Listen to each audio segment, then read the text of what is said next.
Today is Tuesday, November 2nd, 2021, coming up on Roland Martin Unfiltered, streaming live on the Black Star Network. It's election day all across the country. There are a number of races that we are following. Virginia governor's race, also the mayoral race in New York, governor's race in New Jersey, mayoral races in Atlanta, Buffalo, Rochester, Minneapolis. They're pushing to create a Department of Public Safety, a new public health approach to safety. Also, of course, reparations on the ballot in Detroit. So we'll tell you all about that. Reverend Dr. William J. Barber is joining us with his weekly segment. Today is all about voting as activists continue to demand the swift passage of the For the People Act and the John Lewis Voting Rights Advancement Act, as well as the Freedom to Vote Act. Also, an update on Reverend Jesse Jackson Sr.'s condition after he was hospitalized for a fall yesterday on the campus of Howard University. Now, critical race theory, all of this stuff is going on and blah, blah, blah, blah, blah. You got all these white Republicans are running their mouths. Well, we'll be joined by a journalist who is calling these the radical capitalists behind the critical race theory, Furor, really breaking down, folks, really what's driving this. President Biden announces his vision to tackle the climate crisis. We'll take a look at his plan to reduce methane emissions 30% for the year 2030. And an Alabama judge is no longer on the bench after asking a black man if he was a drug dealer when one of his staffers purchased a new car. And to commemorate the new Black Wall Street, the largest black-owned bank, One United, debuts its Greenwood Debit card. The owner of the bank will tell us how the card is rooted in his family's legacy. It is time to bring the funk on Roland Martin Unfiltered right here on the Black Star Network. Let's go. He's got it. Whatever the biz, he's on it. Whatever it is, he's got the scoop, the fact, the find. And when it breaks, he's right on time and it's rolling. Best believe he's knowing. Putting it down from sports to news to politics. With entertainment just for kicks, he's rolling. It's on go, y'all. It's Roland Martin, Rolling with Roland now. He's funk, he's fresh, he's real, the best, you know he's Roland Martin now.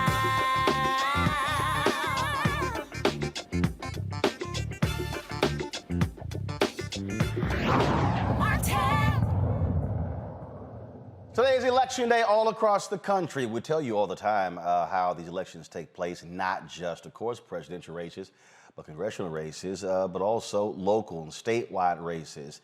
That is the case. 35 states are voting for various governors, mayors, and as well as various new laws. Polls will begin to close in about an hour. There are several key races that we're watching. In Virginia, there's a heated race there for the governor's mansion where Glenn Youngkin, of course, who is a Donald Trump acolyte, he is running against former Governor Terry McAuliffe. Of course, in the lieutenant governor's race, you have former Delegate Winsome Sears, frankly, a black woman who should never be in office, who faces against Delegate Halia Ayala. Whoever wins there will be the first minority female lieutenant governor in the state. God, I hope it's Ayala, because Sears is absolutely a nut case. In Georgia, all eyes are on Atlanta, as the pressing question remains, who is going to be the next mayor? Will the city see its first white mayor in more than 40 years? Poll after poll shows former Mayor Kasim Reed and City Council President Felicia Moore locked in a tight race for the two top spots. If they advance to that, it's going to be a runoff on November 30th. Some polls show City Councilman Andre Dickens, one of Reed's most outspoken critics, gaining momentum. Councilman Antonio Brown and attorney Sharon Gay are also in the top tier. The winner needs 50 plus 1% votes to avoid a runoff. In Buffalo, the city of Buffalo is going to elect, could they elect a socialist mayor? Well, it's a rematch between India Walton and four-time Mayor Brian Brown. She beat him in the primaries, but he was so offended by her running, he launched a write-in campaign that with the support of lots of Republicans in the state as well. You have ballot initiatives. We talked yesterday about in Minneapolis, where they're voting on a Department of Public Safety. That's one of the issues. You've got constitutional amendments being voted on in Texas. And so a lot of races all across the country. And look, people are going to read lots of things into all of these races. They're going to say is about Biden, his coattails. It's going to say, oh, is Trump trying to make a comeback? All those things are going to be happening. Let's go to my panel. Teresa Lundy, principal founder of TML Communications. Dr. Mustafa Santiago Ali, former senior advisor for environmental justice EPA. Michael Brown, former chair DNC Finance Committee. Glad to have all three of you here. You also have races going on there in Philadelphia, right, Teresa? Absolutely. There's a lot going on. We have a lot of judicial races. Actually, the PA Supreme Court race is another great one to watch. That's the one who overturned Bill Cosby's case. So many things to watch. Also, District Attorney Larry Krasner, who's progressive in this race, and also received tons of support. So, well, first of all, when you say that Pennsylvania State Supreme Court race is not just the Bill Cosby case, it also all the drama over their decisions dealing with the 2020 election. Where Republicans were attacking them, even trying to go to single-member districts across the state to guarantee Republicans would control the state Supreme Court. absolutely. And honestly, it took a collective effort from the Attorney General of Pennsylvania, who is also now running for governor and just announced a few weeks ago. It took a collaborative effort in order to stop those issues that were coming, really targeted attacks, not only to the Commonwealth, but more so to the larger voting base city, which was Philadelphia and also Pittsburgh at that time. So obviously it didn't work. But again, when we talk about judicial races matter, they matter. And in the case of Donald Trump and the takeover collective, obviously the results were what it was. You know, it is one of the things, Michael, when we talk about elections. We constantly say on this show, elections matter, elections matter, elections matter. And so much attention, obviously, is on presidential races. That's where all the cable news, the broadcast news outlets. But the reality is more people are impacted by what happens with city councils, DAs, judges, than really what happens in Washington. Absolutely. I mean, those local races, I guess the down ballot races, as some people call it, are extremely important. That really impacts folks' everyday lives. I mean, it impacts your school if there's a school board race. It impacts whether your hospital will get more funding or whether the roads will have potholes in them. It's really the everyday things that people count on in their neighborhoods and in their cities and towns. But what's disappointing, though, in off-year elections, though, Roland, when a president is not on the ballot, is people of color do not seem to have the same enthusiasm as they do for presidential races. Obviously, last year was about getting rid of 45. Okay, I get that. But this is also, these races in Virginia and New Jersey and around the country are also important. And we need to stay mobilized. Like this race in Virginia right now is already a wider electorate than in 2020.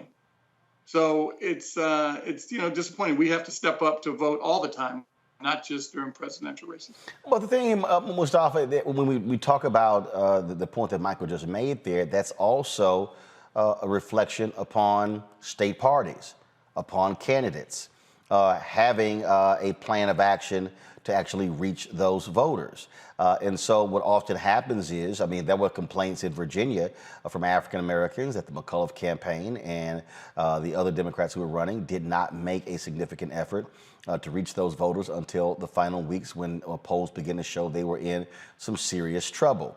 What you also are dealing with is, and Michael's right, you're dealing with, these Trump people who have, who want to be able to regain the governor's mansion. Glenn Youngkin absolutely is supportive of Donald Trump. Trump is supporting him as well. Youngkin has already said that his one of his top advisors is Senator Rand Paul, who we know who is a completely nutso. But you have to have an actual strategy to reach those voters. And look, you got to give voters a reason to actually support. And that's really important. You got to make the investments. You can't do drive-bys. You can't do parachutes in. You got to make sure that people know that they matter and that they are valuable to your campaign. And when you don't do that, it translates into less people actually coming out and supporting the candidate. And it's critically important in this moment because we're literally going to have hundreds of billions of dollars that are going to flow to the states, the counties, and local governments that we have the right people who are in office. So if you're thinking strategically, you should have made those investments early on. And now we also have to realize in our communities that we have power, that we have the opportunity to really flex. And through that flexing, we can make sure that we are garnering the resources to make real change inside of our communities. So that's why this vote is so critically important, even in this off-year election. And to that particular point there, investment, Teresa, look, I mean, we can say this ad nauseum every time there's an election cycle. And this is real simple. If you're a Democrat and you desperately need black votes, you make the investment. If you don't, you're likely going to lose. And then when you lose, I mean, look, if Terry McCullough loses in Virginia, don't come talk to black people. Deal with your own campaign. What was the level of investment that you put in? Resources. If you're in Phil Murphy, if you lose there, what did you do when it came to policies, providing contracts, things along those lines to African Americans? I participated in several town halls where black people there have said he's not done enough. I mean, we can go on and on and on with this. It amazes me when this happens over and over, and we just keep repeating ourselves.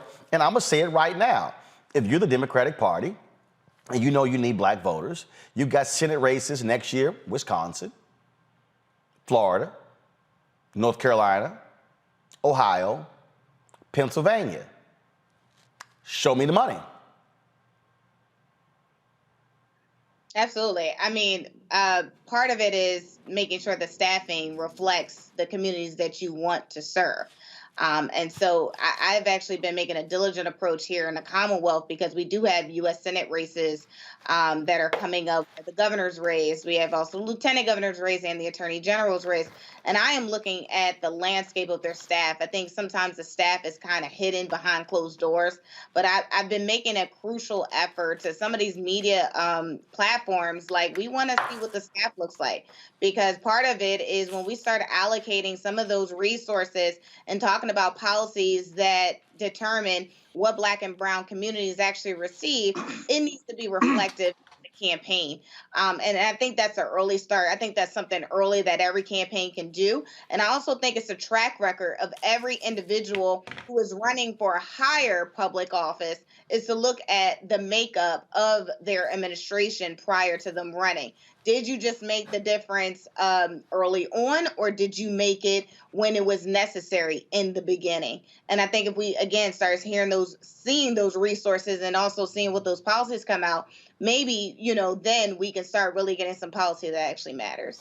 Michael, I think also staffing is important, but it also goes beyond staffing. And that is, and let's just be real clear, okay? Look, you were on the DNC Finance Committee, and I'm gonna go ahead and say it, and I don't really care. On all of these campaigns, white folks control the money. They control the money. And when you start talking about media dollars, they go out and they hire basically white ad agencies, and they control the money. And when they control the money, and again, for people who don't understand the system, those agencies, how do they get paid? Media buys. That's why they love TV, because they want to spend all the money on television. They don't get their 15% cut when a lot of the money is being spent on grassroots, door knocking, door to door, with organizations. They don't, because they think, no, just dump it all in television. And so that's what you're also dealing with. You're dealing with this system where you have white folks who are in charge of the money. And what they want is they want black people and Latino folks to volunteer for campaigns. To Teresa's point, most of your paid staff are going to be white. You have very few black political consultants who are running campaigns, and if they add someone, they're a senior advisor. Yeah, but do you have any decision-making authority as a senior advisor? And so that all goes into literally how campaigns are actually run, how they are structured. Roland, you laid it out. You're exactly right. And leadership has a lot to do with it. And, Chairman Jamie Harrison has to really put his foot down with the local, state, and county chairs. I mean, obviously, he has to set the example here in Washington, with his staff and his contractors. So then when he goes to the state party chairs and the county party chairs, he can say, look, this is what we're doing on the national side. I need you to do the same thing locally. We want everyone at the table to feel buy-in and, more importantly, to get a piece of that economic pie. And frankly, when my father was chair of the party, he actually laid out that roadmap. It should actually be in the office. He shouldn't need to figure out how to create the wheel. No. We got to be honest. Okay, the roadmap that your father developed, that was born out of Reverend Jackson's campaign in 1988 and 84, with the help of Dr. Ron Walters, was obliterated by President Obama. Now, let me be real clear for everybody. People out there like, oh my God, you're blaming Obama. No, let me be real clear so you understand exactly what happened. Obama didn't need the black plan because he was black. And the problem is he allowed the DNC to move forward with that same strategy where they're like, we need to make these level of investments. But people don't understand, the people who are watching, I need y'all to understand, there was a clearly defined strategy that lasted 20 years from 1988 to 2008 that required staffing, investment, all of those different things. Obama comes in, he obliterates the actual plan because people supported him because of who he was. Well, the problem is, I kept telling people, he only gonna be there 8 years, y'all. Then what the hell's gonna happen when he's not there? That was one of the reasons why Democrats lost more than 1,000 state legislature seats during his 8 years in the White House. And we are still suffering from that because that black infrastructure that was put in place, and let me say it again to people listening, Ron Brown, Reverend Jackson, Dr. Ron Walters, and others, that plan has been severely diminished because the folks who were working with Obama, they figured, we don't need to do any of that. We don't need to have the level of outreach to black elected officials on the ground, to black organizations, because we got Obama. Well, guess what happens when he's not there? And that's where we sit right now, Michael. That's correct. And you were right where it started in 88 with the exact people you mentioned, including, remember, Ron Lester was always a subcontractor as a pollster at the DNC. My father gave him to be a prime contractor. And again, that, giving black folks a piece of the economic pie. And then it obviously worked for Clinton because obviously Clinton used that same model. And you're right, it's weird when you have something that works and you win. Why do you want to change strategy? I haven't understand that with our party. So I don't have an answer for you why Obama decided not to use it. Because let's just be clear, Obama did not have any concern whatsoever with the DNC.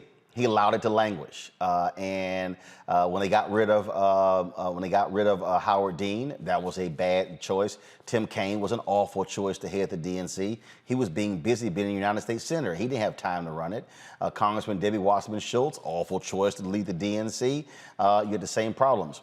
And then they suffer on the state level. Mustafa, I'm born and raised in Texas. There was a lot of enthusiasm after Clinton and Obama were running against each other in Texas in 2008. They really thought, hey, this is going to restore our statewide party. Not what happened. Obama goes into Texas, raises lots of money, then takes it back to D.C., no infrastructure. But people have to understand, campaigns, successive campaigns are built on infrastructure, machines, staffing, all of those different things that you start up and you rev up. And what you're now seeing, of course, you're now seeing groups like Black Voters Matter. You're seeing these external groups that we've always had really, of course, say we have to take control of our politics and not just allow it to be run and dominated by a party, but the money. Like, for instance, there were a lot of people who gave boatloads of money to the Warnock campaign. There were people who were saying, hey, don't send the money to the Warnock campaign, send the money to Black Voters Matter, because that money is going to go directly to the ground, because if you send it to the campaign, those white ad agencies are going to be in control of more money just to throw at TV. Yeah, you have to build the infrastructure both internally and externally. and we know all the amazing work that's been happening externally, even with a significantly less money that's been in that space. But we should just also call out the fact you can no longer treat Black communities like they're a thought. And what I mean by that is, y'all know the folks who get that 3 a.m. call and those who actually get the primetime call and the primetime amount of attention. So we can't allow our communities to be treated like that. And that means that you significantly have to put the investments in our communities and allow us to actually begin to help to drive the turnout because we've got the capacity now and we have the resources that are necessary. And we're seeing it play out throughout the supply chain, as everybody has said, from the contracting and subcontracting opportunities, and making sure that we are building wealth and actually enhancing our capacity inside of our organizations. When we start looking at, again, these races, and we start breaking these things down, Teresa, I go to power. Michael said earlier, Black voters, numbers dropping, have to be engaged. And I think, again, what people have to realize, when we talk about money and resources, a lot of money is being put at the top of these presidential campaigns, but they don't filter down. You don't have the same energy when you have these local races as well. In Philadelphia, have you seen the third-party groups, external groups really stepping up and really locking and loading on voter mobilization based upon the issues? Because that's really how it's going to happen. I mean, look, there's going to be a 2022 U.S. Senate race next year. That is going to take local groups on the ground driving folks to the polls and not just hoping people respond to TV ads and radio ads. You're absolutely right. The emerge of the idea of progressive groups, liberal groups have been taken in place. Again, Philadelphia is a Democratic city. Republicans absolutely can run, but they just don't win. So we just have to have that honest conversation unless it's a judicial race. But for every other race, we have been seeing progressive groups pop up, funded by millionaires and billionaires, also funded by just, regular everyday grassroots individuals who may not have much money to put into that organization, but they have the strength in numbers. And so it's very crucial that, and I actually said this before on another program, saying if the national DNC doesn't take priority into state committees and also city committees about what's really going on and how to really change the infrastructure and rebuild the Democratic Party, then I think we are in, a very interesting place where I think we'll start to see a lot of difficult outcomes that we're all going to have to accept for the next 2 or 4 years down the line. Well, we will see certainly what happens. Again, a lot of local races to pay attention to. We'll be unpacking these tomorrow right here on Roland Martin Unfiltered. Got to go to a break. When we come back, we'll talk about what's happening on Capitol Hill, the usual BS from Senator Joe Manchin. House Progressive kind of like, okay, whatever, dude. We're not going to sit there and keep falling for your okie doke. Also, on today's show, a racist judge in Alabama booted from the bench because even white folks in Alabama were like, yeah, this is a little too much racism. Now, you know that had to be a whole lot him lose his job in Alabama. We'll cover that, lots of other stories right here at Roland Martin Unfiltered. Be sure to download the Black Star Network app. Our goal, folks, we want to have 50,000 downloads by the end of the year. So please tell a friend, pass it on. Download the app to your iPhone, your Android phone, Apple TV, Android TV, Roku, Amazon Fire TV, Xbox Smart TV as well. And of course, you can support us, our Bring the Funk fan club. Every dollar you give goes to support this show. Everybody who gives during this hour, I will shout you out personally right here on the air. And so if you give via Cash App, $RM Unfiltered, PayPal is R Martin Unfiltered, Venmo is RM Unfiltered, Zelle is Roland at RolandSMartin.com, Roland at RolandMartinUnfiltered.com. And so next break, I'll start those shout outs. We'll be back in a moment.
Betty is saving big holiday shopping at Amazon. So now, she's free to become Bear Hug Betty.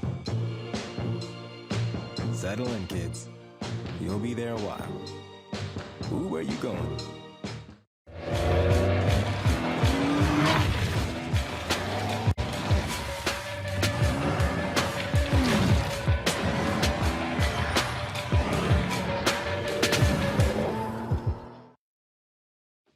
My name is Charlie Wilson. Hi, I'm Sally Richardson Whitfield. And I'm Dodger Whitfield. Hey everybody, this is your man Fred Hammond, and you're watching Roland Martin, my man, Unfiltered.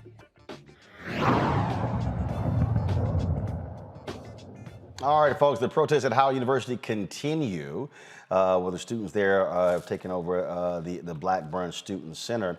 We also have had an impact there. This is what Howard University sent out a little more than an hour ago.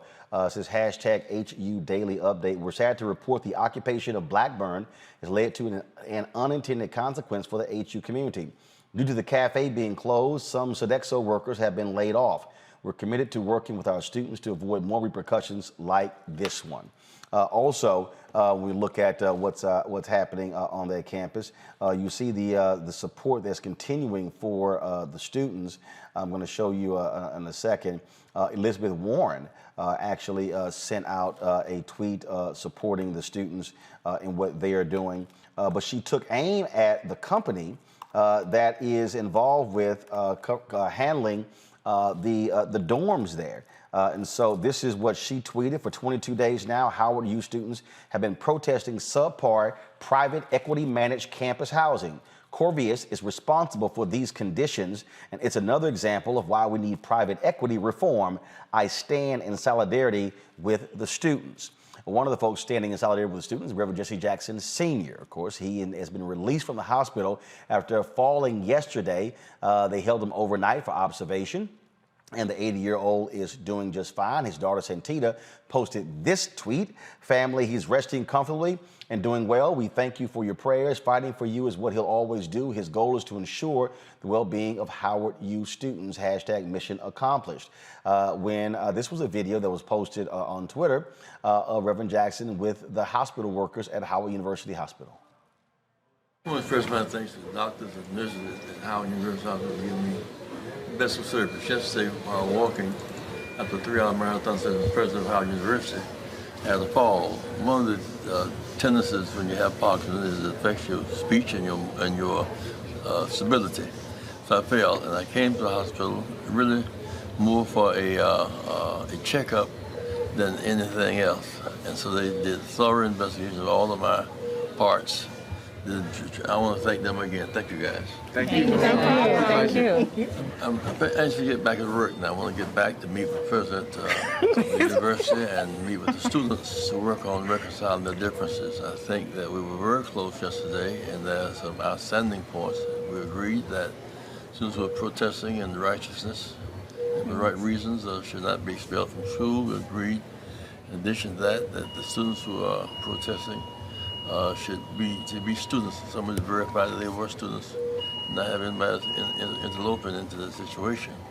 We also agreed in a real sense that we would have another function. A commission. Yeah, there will be a commission because the names and the dates and addresses are very delicate. There will be a commission to handle that situation. The president also agreed to go to 4 or 5 dormitories with a group of students, to inspect 12 dormitories to see if there were any other things that were out of order. I thought the president had a good spirit yesterday. The students had a good spirit. I'd like to finish that process because I think Howard University is the maximum opportunity. It's the top of the hill. It's not the hill, it's the top of the hill. Thank you. Thank you. All right, that video was posted by Mark Thompson. We appreciate that. And Reverend Jackson literally went right back to Howard University, involved in those negotiations with university officials. One of the folks who also has been speaking on this issue is Reverend Dr. William Barber. Sunday, he preached at Rankin Chapel. He joins us right now on Roland Martin Unfiltered. Reverend Barber, how you doing? I'm doing well, brother. I hope you are, and thank you for everything, Roland. We appreciate all that you do, and so glad to hear Reverend Jackson. I was back in North Carolina when I heard about this fall, immediately contacted people, and I'm just glad that he's back and that he as an elder is working with those students, and they're welcoming that. It's a powerful scene of community. It's very interesting, Reverend Barber, you look at what's happening, not just with this issue, but you look at what's happening all across the country here, when you look at these elections that are going on, and why activism still matters, why protest still matters, why making sure your voice is heard still matters. And that has a direct bearing on all of these elections. When you are speaking to issues, that's what turns out voters. You're exactly right, Roland. And when you don't speak to issues, it turns off voters. One of the things I talked to the students about the other day, after the sermon, I was there at my scheduled time to preach, and they requested that we come over and pray with them and talk to them. But we also, Roland, talked about how their consciousness about the wrong that's going on the campus is also leading them to a deeper consciousness about housing in the country. We have over 500,000 people who are experiencing homelessness. We have, 41% of those, by the way, are Black. And somewhere in the neighborhood of 7.4 million people are on the brink of some form of homelessness if they just have one or two things go wrong.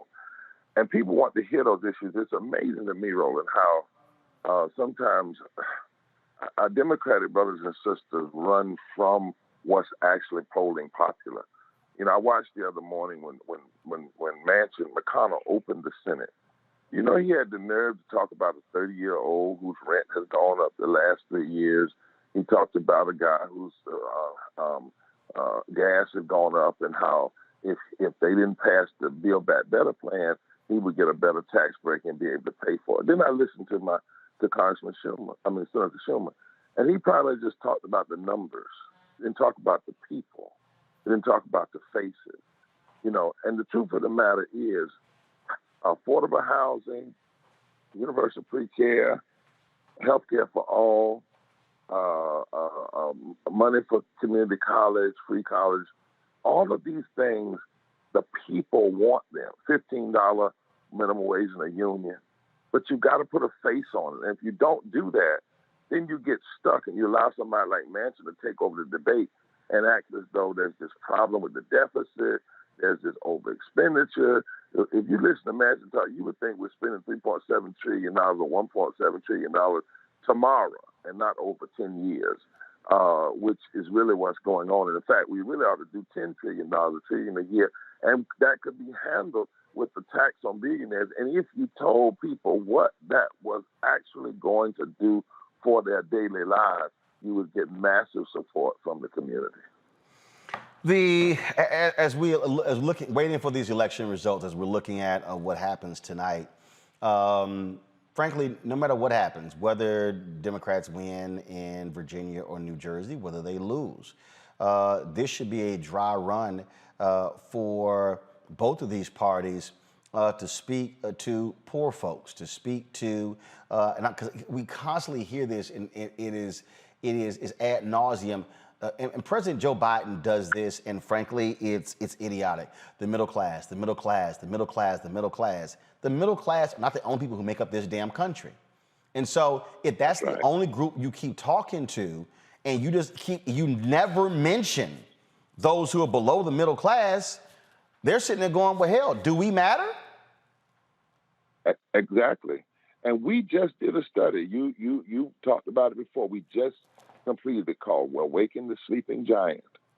And in that study, Roland, it said 40% of the voting population in battleground states are poor and low wealth, low income voters. Across the country, 30%. Now think about this. Here we are in Virginia. I've been listening just like you. Middle class, middle class, middle class. 43% of the people in Virginia are poor and low wealth. 43%, 3.5 million residents. They have not heard their names spoken. 51% of our children are low income. 44% of the women in Virginia, 1.9 million. 57% of people of color are poor and low wealth in West Virginia. In Virginia, 800 100,000 people uninsured in Virginia. 1.4 million workers who make under $15 in Virginia.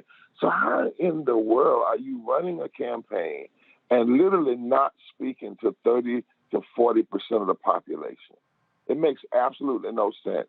And if you keep saying that, you're right, middle-class people feel like they don't matter. And there's two ways people vote. One is they vote against you. The other is they just don't vote, period. And most of these states, the number of people who just have stopped voting because they feel nobody cares about them, they never hear their name, their condition, could shift the margin of victory in any state, particularly like a Virginia or North Carolina, West Virginia, so forth and so on. Questions from my panelists. I'll start with Mustafa Santiago Ali. Of course, sorry, Michael, alphas get first dibs in asking questions of alphas. So Mustafa, go right ahead.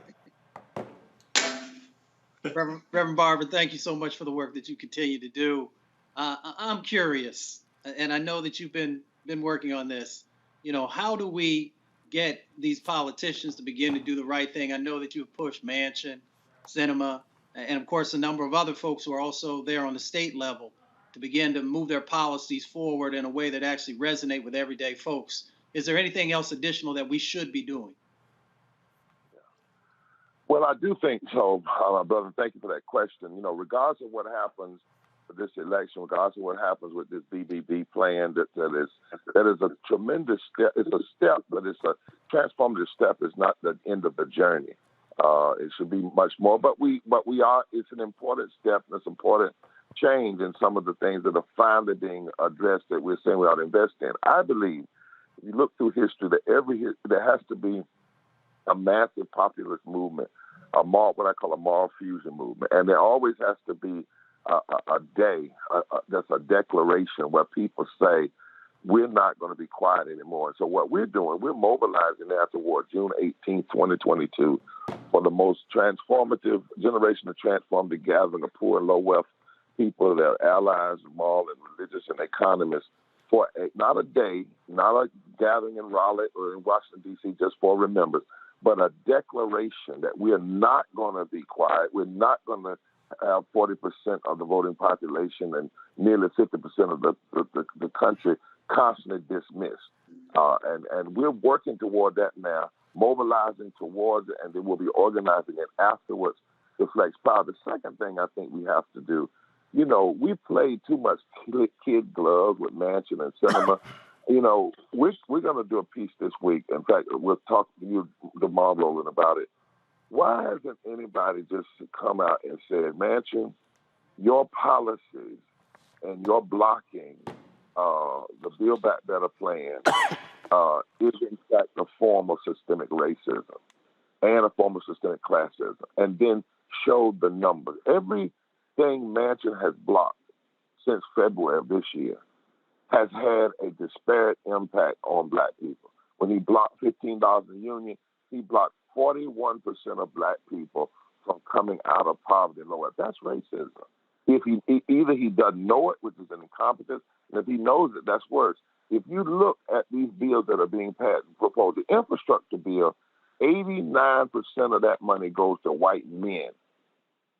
If you look at the investment in people, whether it's the child care, whether it's the child tax credit, whether it's the earned income tax credit, whether it's the money for affordable housing, that's where you have disparity. That's where you have the possibility of having some more equality. And if you look at those, anybody who blocks that plan is hurting black people and hurting poor white people. And it needs to be said. It's time out for us just saying, you know, voter suppression is a form of racism, or a cop killing somebody is unarmed as racism. They are. But you have to also name the systemic racism in economic and tax policies, because too often people engage in it under those policies but try to act like it's not racist. And if we were to do that, we could actually do more to build bridges between poor whites and black folk because we would be able to show that the same people hurting black people are hurting poor white folk and vice versa. Teresa, your question. Yes, Reverend Barber, I am an absolute fan of your work and the continuous message that you have been putting across in order to bridge the gap for so many inequalities. What can everyday people go or do, but more so go? I'm looking for more so like websites, social media that we can actually reach out and also engage in some of your efforts. If you would go to breachrepairs.org, www.breachrepairs.org, and sign up for the newsletters and sign up for the tweets and pull all of our studies down. You know, I'm glad you asked that question because we've tried to be more than just a bumper sticker movement and a bumper sticker, phraseology. We actually have empirical data that informs our organizing. We have a study called The Souls of the Poor Folk, the state of poverty since the Poor People's Campaign. We have another study entitled Unleashing the Power of Poor and Low Wealth Voters. We just did one called Waking the Sleeping Giant. We've done one called Moral Economics is Good Economics. We did it with the Economic Policy Institute. We also have a piece there called The Third Reconstruction, Ending Poverty and Low Wealth from the Bottom Up. 12 strategic things we need to do are vetted by some of the best economists that says if we do these things, we can address systemic racism and poverty and ecological devastation, denial of health care, the underfunding of our children's future and education, and it benefits the entirety of the society. These things are not just pipe dreams. The truth of the matter, when I was in Rome, I was with two Nobel Peace Laureates, economists, and at Vatican. And three things were said that we have to say over and over again. And you go to that website, you can also click there and go to the Poor People's Campaign website. But the three things were said. Number one, the claim of scarcity is a lie. The claim of scarcity is a lie. Number two, the claim that we don't know how to address the issues of poverty and low wealth, which impacts 60.9% of black people. 60.9% of black people are poor and low wealth. We have the ideas. What we don't have is is consciousness.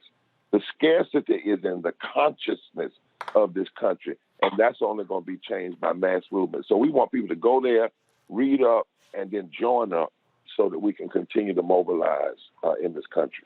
Well, I'm gonna allow Michael Brown to ask a question. We all feel sorry for we feel sorry for all Omegas. So, Michael, go ahead and ask this great alpha man a question. I'm sure Reverend Barber does not feel the way you feel about Omegas. Yes, he does.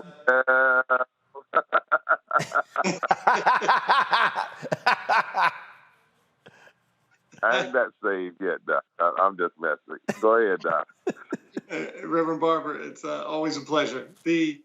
Something we were talking about earlier, the challenge of how we get our people to the polls when it's a non-presidential election year. We seem to always have this traditional dip on these off-year elections. What do you think we can do to try to combat that? Well, I'm probably going to get in a little trouble, but I'm just going to get in it. First of all, I think that all of our African-American elected officials need to run in off-year and in on-year elections like they have competition. I think too often in some of these places when people are in quote-unquote safe districts, they don't really put forth an effort, and that undermines the numbers that turn out at large.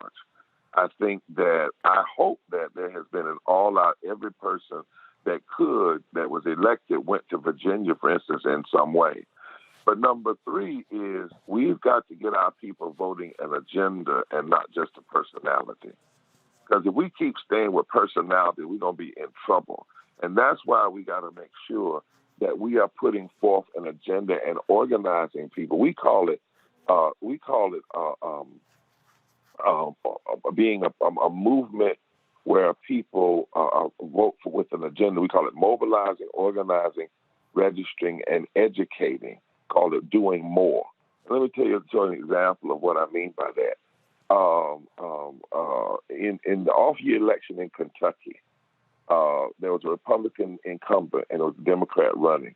We never endorsed the Democrat, but what we did was we went even into so-called Trump counties, 5 of them, and we talked to people about the agenda and what needed to happen to change their lives. And said, don't so much vote for the person, vote for the agenda. Push your own agenda, vote in that way. 3 of those counties that have been so-called red counties turned, and the governorship changed. We never endorsed the governor. We never came out and endorsed the governor, but what we did was we promoted an agenda. In North Carolina, we talk a lot about Georgia, but people forget, after the Moral Monday movement in North Carolina, not only did we win against voting, but we were able to bring the governor that was sitting, the Republican numbers down to about 39%. We were able to turn out people because we had same-day registration. So we didn't have to register people and then vote. They could go and vote the same day and register.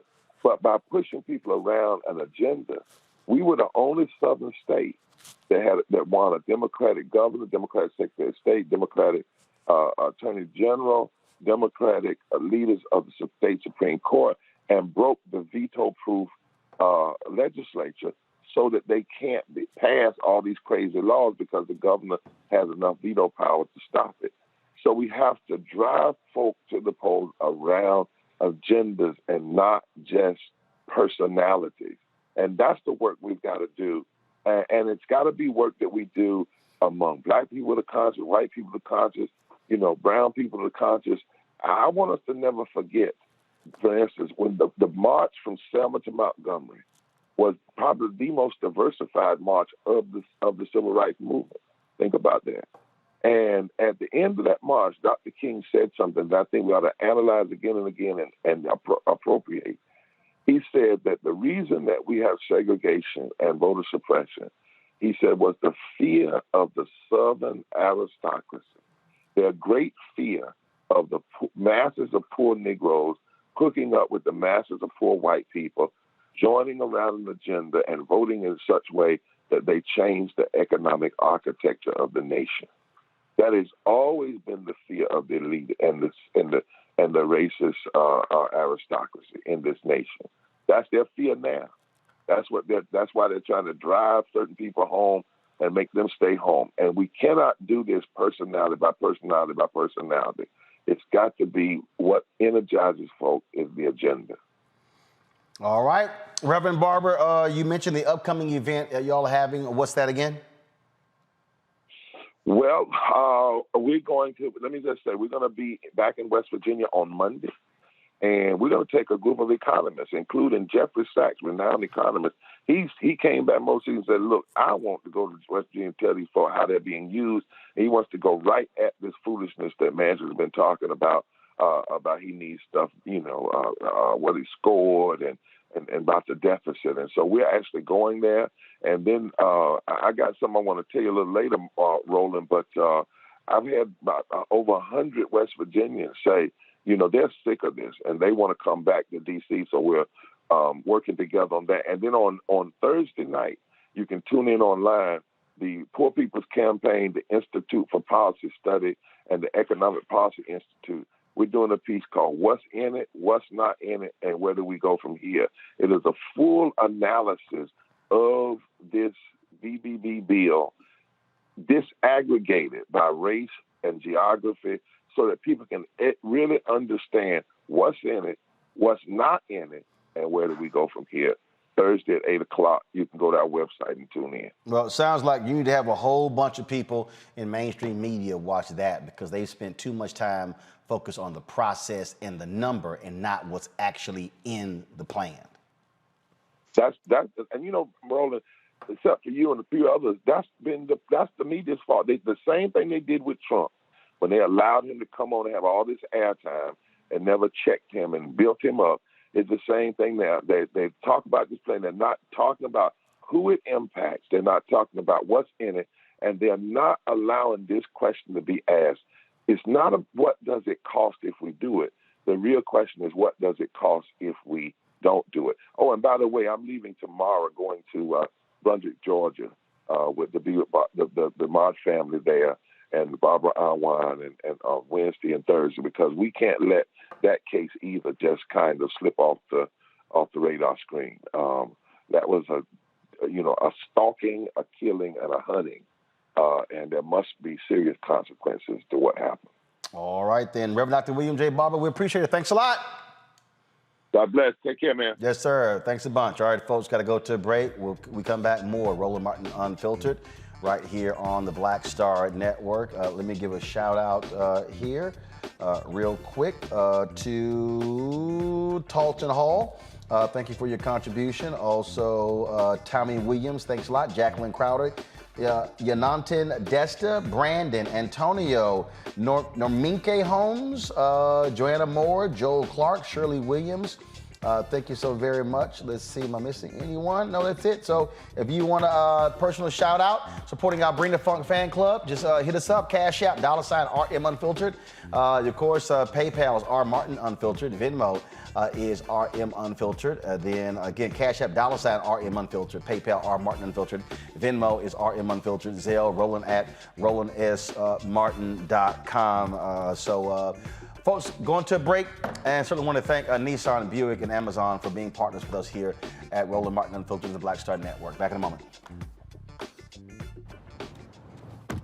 Oh, that spin class was brutal. Well, you can try using the Buick's massaging seat. Oh, yeah, that's nice.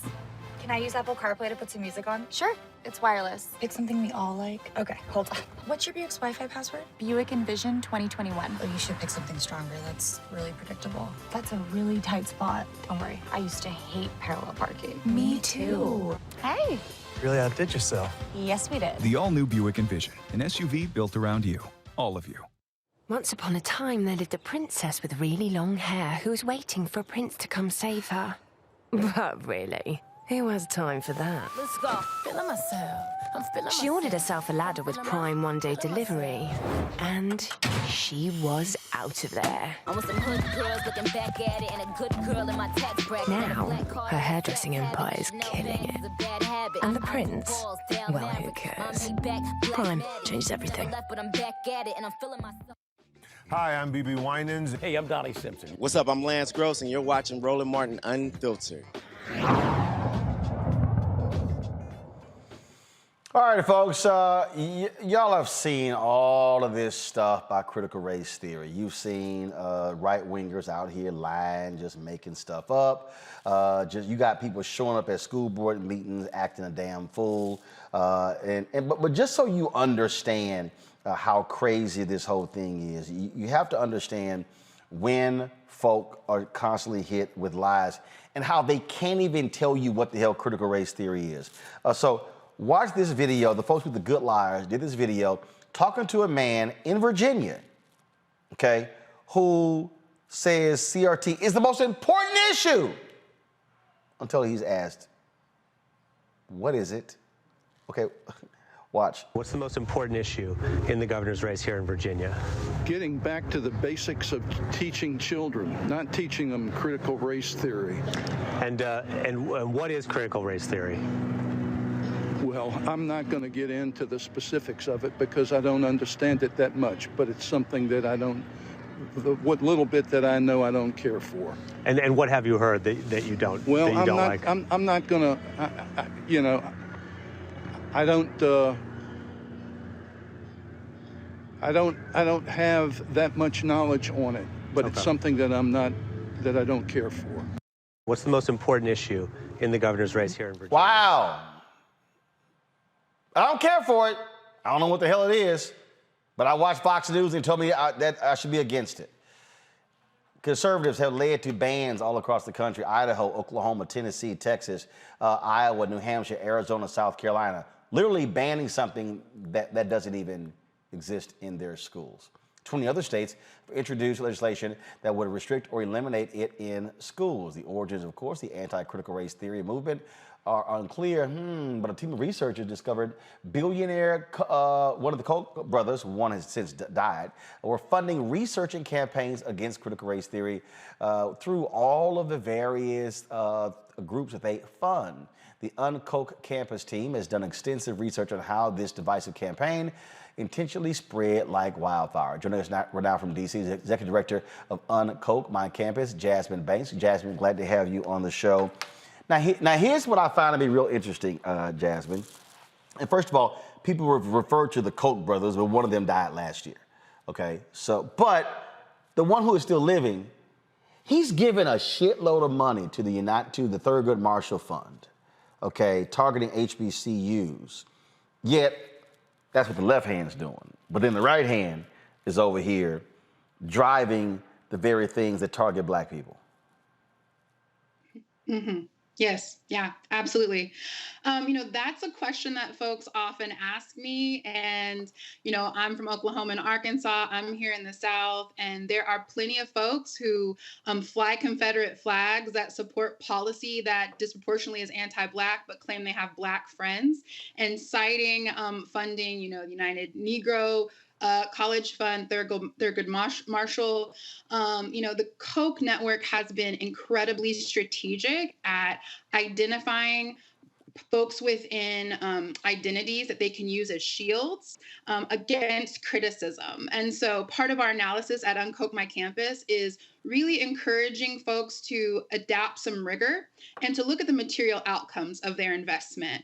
What is the percentage of no strings attached funding being provided to historical Black colleges and universities versus think tanks, advocates, academics that actually deepen structural inequity and keep us from realizing progressive futures that would disproportionately advantage Black and non-Black people of color. So that really is what we always invite people back to a place of curiosity about. And the evidence is that disproportionately they are funding white nationalists, neo-Nazis, going all the way back to the Tea Party and beyond, and the policy recommendations that they advocate for, as well as the idea production within the academy and within their lobbying branches, disproportionately erode the climate, put communities of color at risk, and pad the pockets of corporations that are already run amok and destabilizing our attempts at realizing a truly inclusive democracy. See, the mistake I believe the media made here, Jasmine, is that they always fall for the okie doke, where some BS is created by the right, and then they call mainstream media out, and then they go, oh, we got to talk about it, which is exactly what they want to do. What y'all are doing is exposing actually how the thing all came about. That's one of the reasons why I haven't wasted time having, well, let's really explain what a critical race theory is. No, that's what they want. Christopher Rufo wants you to book him on the show, because when you book him on the show, he now has infiltrated your booking process and your editorial plan. That's their strategy. Yes, it's a comms cultural tactic. You get entrenched. We see when our elders and ancestors and across the Black liberation diaspora movements taught us that racism ultimately is a distraction, right? It's a moment where we're defending our humanity, where we're trying to make a case. And while we're busy doing that, folks who are opposed to our liberation are out there building political power. And that's exactly what this moral panic has done. It has destabilized school systems on the national level. It has shifted narrative and conversation. All the while, Koch-funded lobbyists have been working overtime on both the grassroots and the AstroTurf level to keep Biden's agenda from being realized, one that could actually create some structural change, provide some social safety nets, reinvigorate trust in our economic process and our democracy. So it really is. I keep telling people we're getting hoodwinked, y'all. Like, we have to, don't be bamboozled by this disinformation loop cycle with, by the way, media sources that are often also connected to Koch funding. And so it really is this really powerful disinformation loop that we have to really speak facts and stop meeting them at this place where we're explaining away what the threat is, and we're naming who's calling it a threat in the first place and who is a threat to ultimately, which are corporations, the ultra wealthy, who don't want to see us realize the things that we've been striving for since and before the civil rights movement. Really is about they hate everything about diversity, about inclusion, about equity, about race. That's their whole strategy, which Rufo said before, let's just dump everything into the critical race theory bucket, so therefore anything applies. Now all of a sudden, let's go after these textbooks. Glenn Youngkin going after Beloved in Virginia. Now you have Texas Governor Greg Abbott. Let's take these textbooks, these books out of the classroom. They already want to change the curriculum because what they want is they want to maintain the illusion of whiteness, of white supremacy in our textbooks, in what is being taught, because that's how they have been able to control. Yes, it ultimately goes back to this psychosocial, and I would even say, and I know Reverend Barber has named this as well, so this like psychospiritual component of white anxiety and white terror, and the limitation. I call it white fear. Yes, absolutely, and the limitation of the white imagination, that their kind of identity politics is a very specific form of white identity, that the most terrifying thought is that communities of color will do to white identities what has been done to our people, a kind of dispossession, a lack of abundance, a lack of political power. And the reality is that in the kind of inclusive democracy, in the kind of economy, in the kind of like global movements that we're trying to see realize, there's room for white folks who care about justice. There's room for white people who dissent and disagree. But this subjugation and ultimate destruction of the Black identity so that wealth for the ultimate elite can be maintained is unacceptable. And that includes our indigenous siblings who are part of that legacy as well. The panel, first up is Mustafa Santiago Ali. So how do we address this power and privilege dynamic that's currently going on with the investments that they've been making in the misinformation? I'm sorry, it broke up. Technology. Mustafa, ask the question again. I was saying, how do we address the power and privilege dynamic that is currently going on when they're making these significant investments in disinformation? Yeah, absolutely. Well, with Uncok's strategy, our first call is to disrupt their political strategy, right? Which is them deeply investing in universities with strings attached. We need to see students and faculty, folks in the academy who do not want their institutions leveraged for this radical right-wing strategy, to hold their universities accountable. Then we have to organize, right? We have to see the same sort of generous funding of the solutions and the kind of beautiful, beloved state and more just future that we want to see across our multiple movement sectors.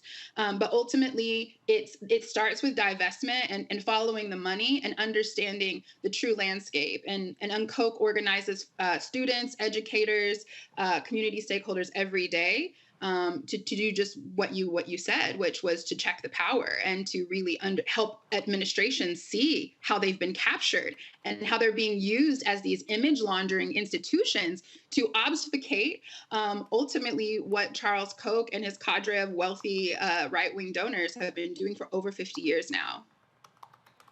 Michael. Hi, how are you? Hi. I'm curious on what your thoughts are related to kind of this disinformation conspiracy theory folks that think, oh, there's another side to the Holocaust, or slavery really should only be in a couple pages of a chapter of a book, of a history book. We know it's relative, Roland mentioned earlier, it's kind of this white supremacy agenda, but how do you combat that? How do we combat those people that believe there's another side to the Holocaust, or the slavery really wasn't that bad? I mean, folks had jobs and they had a house. I mean, what's the problem? Yeah. Well, the reality is those folks are in such groupthink dynamics. We see this with QAnon. We saw this with the Tea Party. We've seen this with other corporate cults where there's this level of concentrated information and enculturation where it becomes this internalized belief system. And so deprogramming is really important. Showing, not telling is really important. Maintaining our calm and not, ridiculing and being and coming with a kind of openness that can allow us to be those that's folks fine. I figured what engage in civil society dialogue. That's really, really important tactic in that space. That is a long game, though. If anyone has ever seen, folks who have been in these disinformation propaganda, like even again, thinking about QAnon in this political moment, those folks need to be deprogrammed. We also need to be making sure that part of our movement work is building sites of belonging that are irresistible. Many of these people have also been dispossessed, and the gag here is that the Koch network has been utilizing automated sites of belonging, like the very radical evangelical conservative movements, to become attractive to these folks. So what places are we creating belonging where we can be inviting these folks in, where we can be having conversation, and where we can be providing political education that really acts as a buffer and deprograms against these kind of belief systems? Teresa? One, thank you for the vision, actually putting this executive, by being the executive director of this organization, because believe me, I have seen my share of communications that has been coming from this organization. And believe me, as a communication professional, it's like I continuously have to explain the deprogramming of critical race theory and not having people think that, oh, slavery really wasn't a big deal. It actually presented structure. I'm just like, whoa, buddy. So what can we do? And I love asking these questions, especially with executive directors. What can we do in other cities and other states to ensure that we are also helping to put forward the same vision in other cities and states, since you maybe don't have the capacity right now in terms of resources, but that's a whole nother issue we need to divulge in. But what can we do as the everyday person in order to help your efforts? Yeah, well, of course, we're like most Black-led organizations. We're tiny and underfunded, but folks are using our resources. So any people that you can send our way who want to volunteer or fund us or resource us, invite us into coalition spaces. We love talking to folks. We have brilliant students and educators who are doing brave work, who are being targeted every day by these sort of things. But in your own places and spaces, making sure that you're building out coalition and sharing our reports, sharing our toolkits, as well as just naming that this is an actual billionaire scheme to create disinformation, so no one holds them accountable for the wealth that they are amassing unchecked on the backs of Black, Indigenous folks, not just historically, but in this moment. And I think that motivates folks, right? Like the Koch network a couple of months ago had this groundbreaking story that Jane Mayer uncovered, where the For the People Act, they had done a market research themselves to see if the taxing billionaires and checking billionaires impact on our elections was favorable, and they found that it was favorable. So they were going to do the quote under the dome tactic to gut the For the People Act because our communities disproportionately wanted it. So unifying messages that speak to actually the people on the ground, we are more united than we've been in a very long time. It's a disinformation campaigns, and it's the moral panic, outrage of very few number of actors that are creating this dissension between our communities. So those are some ways that you can step up and support our work. All right then. Jasmine Banks, we appreciate it. Thanks a lot. Thank you. All right, folks, going to a break. We come back, we'll talk Black and Missing right here on Roland Martin Unfiltered. Also, President Joe Biden's climate plan, will it reduce emissions? That's next on Roland Martin Unfiltered on the Black Star Network.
Maureen is saving big holiday shopping at Amazon, so now she's free to become Maureen the Merrier.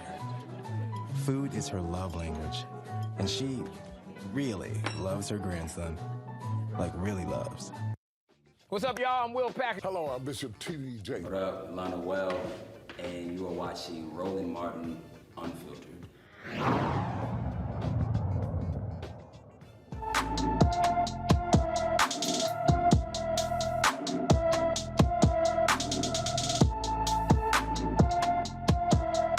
All right, folks. We talk about folks who are black and missing. Typically, they are young folks, but that's not always the case. David Derrick Scott Sr. Has been missing since September 1st.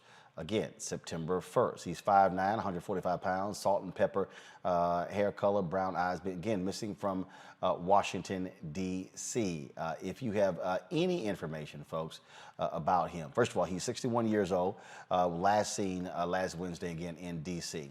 If you have any information regarding him, call DC's Youth and Family Services Division, 202-576-6768,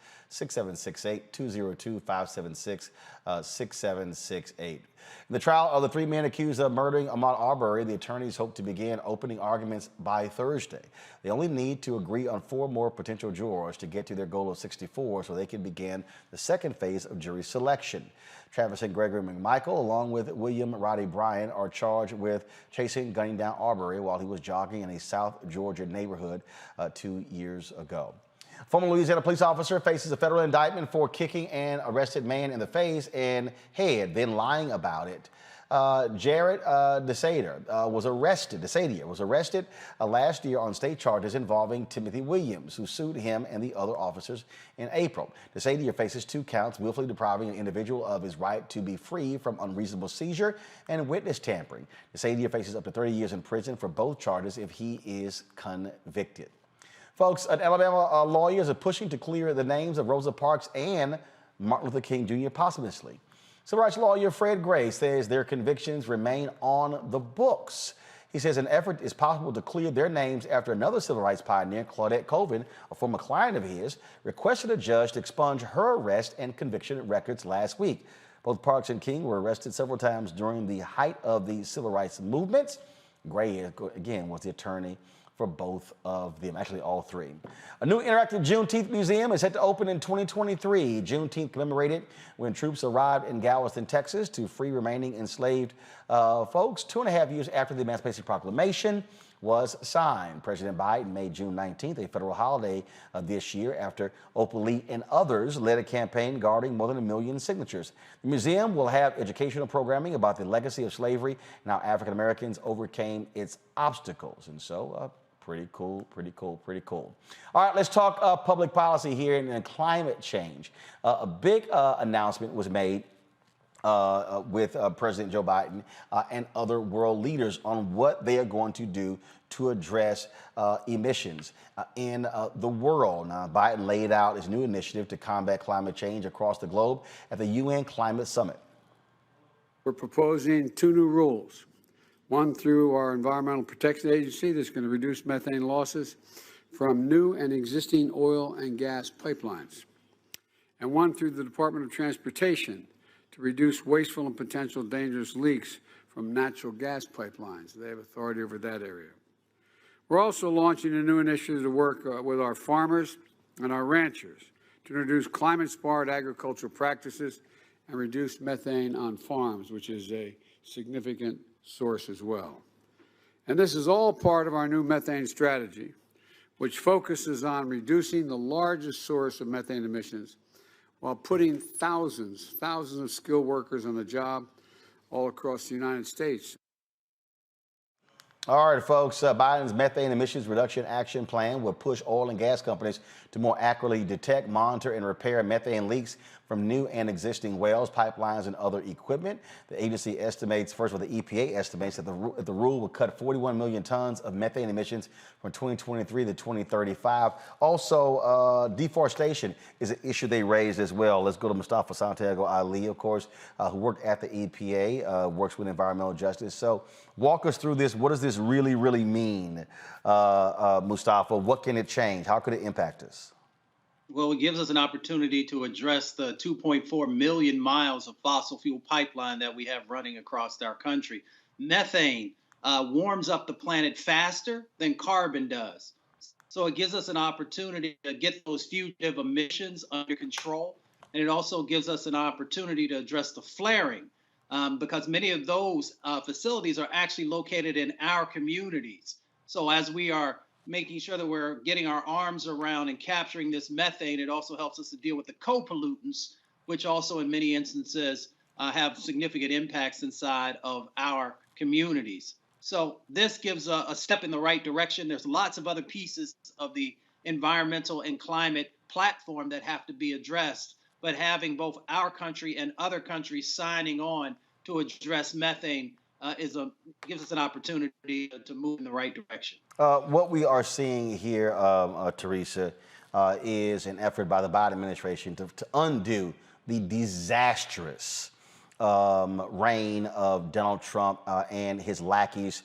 I mean, they simply just cut everything when it came to the EPA, when it came to the environment, pull us out of the Paris Accord. And in fact, the Supreme Court is going to be taking up a case that will question whether the EPA can regulate companies and these emissions. I mean, we're talking about a serious issue here where conservatives, they don't want any control whatsoever. They don't want any regulation. They want to do what the hell they want to do, damn the planet. Yeah, and that's always a problem because I feel like they're not focused on, you know, the next generation or the generation now.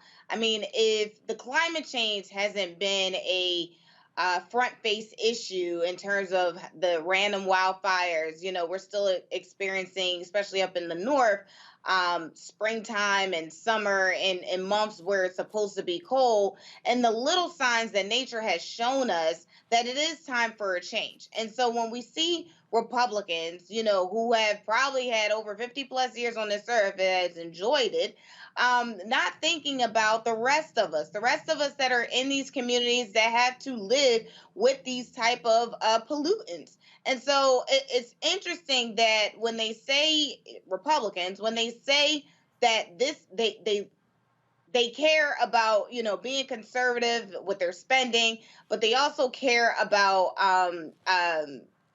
the future and what that looks like. I feel like they really missed the ball when it comes to prioritizing the health and welfare of Black and brown communities. Michael, I still believe that one of the things that has to happen, and I am not convinced that political leaders have actually done this.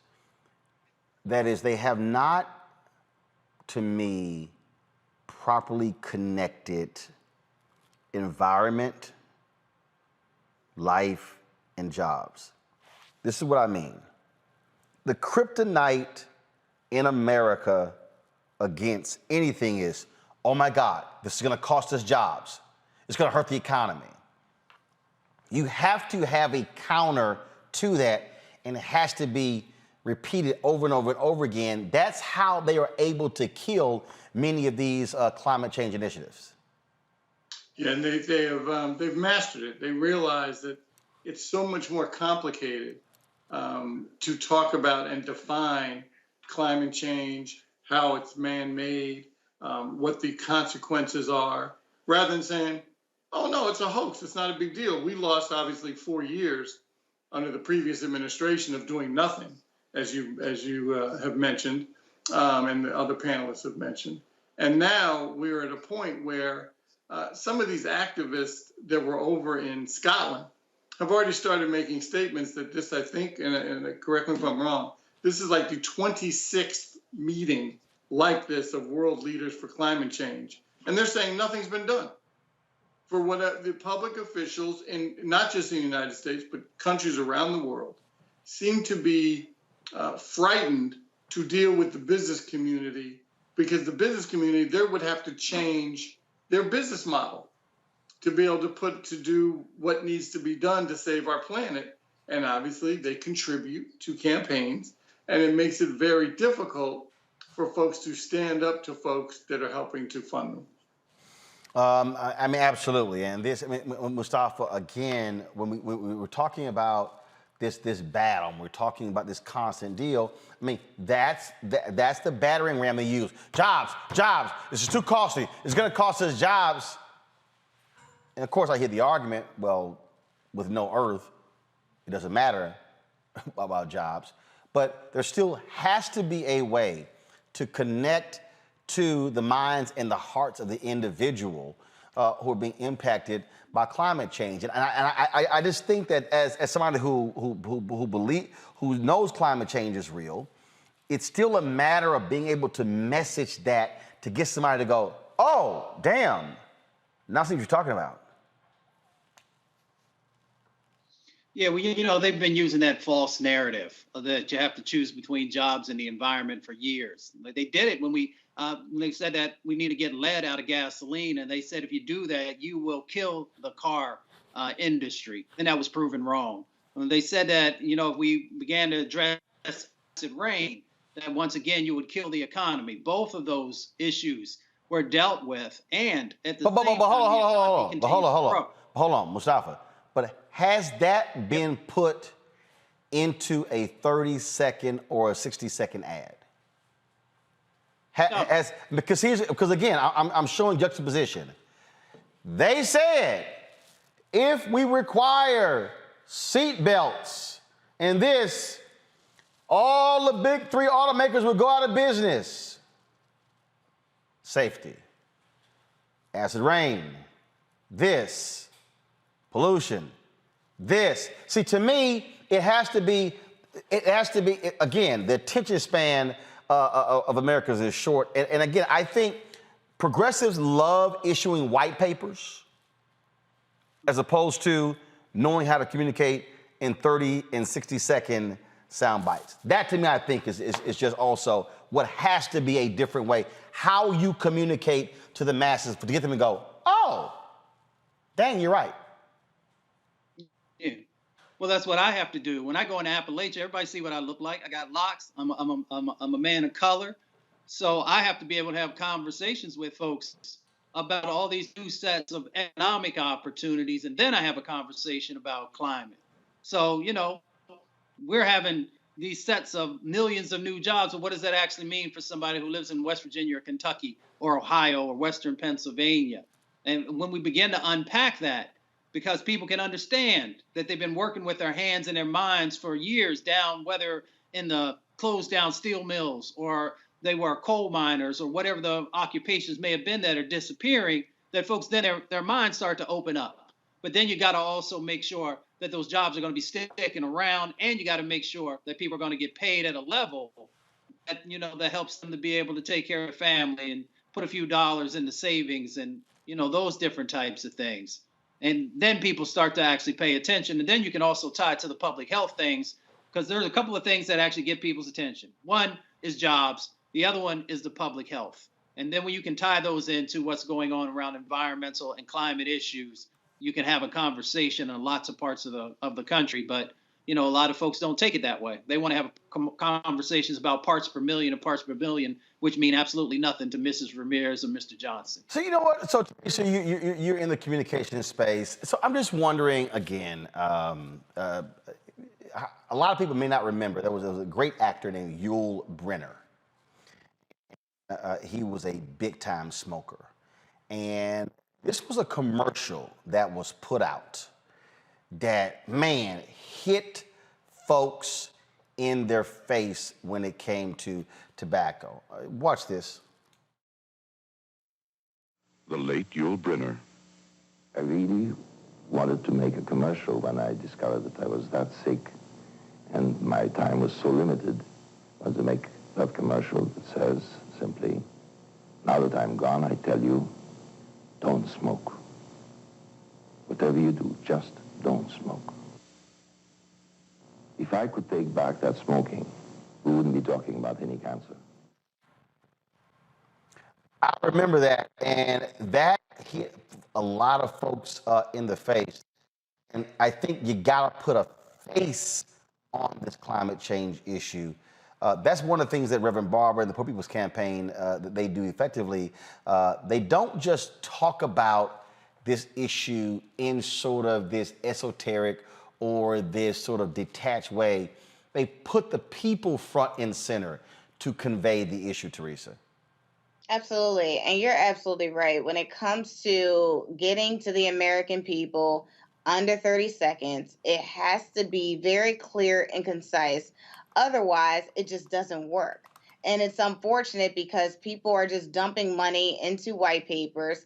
They're dumping money into social media to an extent, but it's more so they're making people almost like self-educate themselves when people are just like, well, just tell me what I need to know. I mean, if we look at companies back in the day, we had, Cancer Society of America, we had Coca-Cola, and I believe the transition, even as we saw the Coke product industry even advance, and how the various messaging was even related. So if we look at different brand ambassadors from celebrities, from athletes, and how it relates to a Coke bottle, just for an example use, it's amazing because people then said, you know what, if Kobe Bryant's drinking Coke, the late Kobe Bryant's drinking Coke, then I'm going to go grab a Coke. So again, we have to, as you said, Roland and Mustafa, is put a face to the issue, and not and necessarily the product, but I think putting the face to the issue and make sure there's a targeted approach. So money has to fund these type of opportunities, and so looking for the federal government and the state government to do their part to make sure that the message is out. I think we've had a lot of confusion during COVID, and that's because money was absolutely split in terms of what message they wanted to get out there and what message they wanted to hold back. So we can't let this happen again in this area of issues for the American public. I'm gonna close it out this way. A lot of y'all were not alive when this commercial dropped. This commercial dropped in April of 1970. It may need to be updated. This dealt with the environment and a Native American. Watch this.